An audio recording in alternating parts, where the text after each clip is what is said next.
नमस्कार, मी रणजित निंबाळकर माझ्या युट्यूब चॅनलमध्ये आपलं सहर्ष स्वागत करत आहे। आज बघा, मथुर आणि सुंदर वर्सेस वरदान आणि मेहबूब ही जी लढत झाली, या लढतीचा विजेता ठरला आहे मथुर आणि आपला आदत किंग सुंदर। त्याच्यामुळं सोशल मीडियावरती जे काही गोष्टी फिरतात की सामना दिलाय, सामना मागच्या वेळीचा होता, यावेळेचा निकाल आहे आणि कमिटीने पण आपल्यालाच निकाल दिलेला आहे।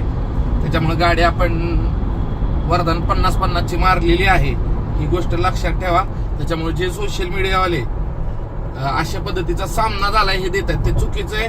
आपण माहितीची शहानिशा करा आणि खऱ्या अर्थाने व्हिडिओ टाका, तर आपण जिंकलेला आहे आणि आपण मथुर आणि सुंदरनं ही शर्यत वरदान आणि मेहबूब विरुद्धची जिंकली आहे।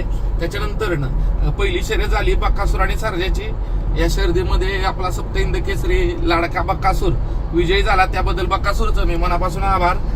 खरंच सर्जा पण खूप सुंदर पळाला, पण खेळात हार जीत होत असते। त्याचबरोबर मी सकाळी या शर्यतीबद्दल अजून खूप बोलणार आहे।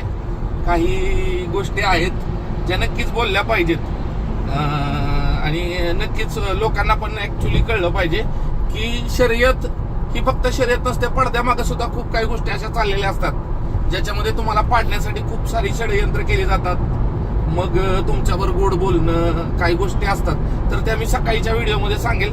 तत्पूर्वी सर्जा बकासूर यामध्ये बकासूर जिंकला, त्याबद्दल बकासूरचं अभिनंदन। आणि मथुर आणि सुंदर याच्यामध्ये मथुर आणि सुंदर जिंकले, त्या दोघांचं अभिनंदन। जय हिंद, जय महाराष्ट्र।